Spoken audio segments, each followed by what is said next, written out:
হবে। আমাদের মাঠে আমাদের সিনিয়ররা প্র্যাকটিস করবে, সিনিয়র টিমটা, এবং মহেশ আমাদের নেক্সট ইয়ারের ক্যাপ্টেন। ও পুজোয় বসবে, কোচ বসবে, আর আমাদের চ্যাম্পিয়ন্স ওমেন্স টিম তারাও প্রেজেন্স থাকবে। এন্টার ফুটবল টিম থাকবে, 13 থেকে সিনিয়র অবধি সবাই উপস্থিত থাকবে। আর কি জানতে চাইবো? আর এই কালকে যে ইনসিডেন্টটা হলো, আপনারা এটা কি নজর করেছেন?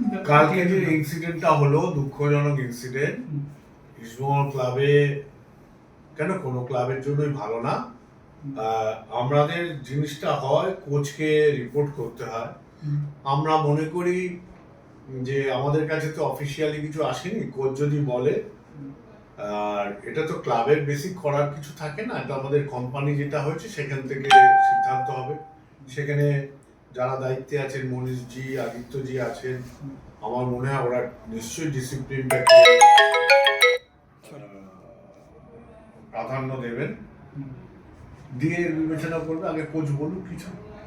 কোচ অফিসিয়াল কোনো রিপোর্ট এখনই করে পারেন, আর এমনি আপনারা আলাদাভাবে কোনো ক্লেটনের সাথে কথা বা এরকম কিছু বলেনি বিষয়টা?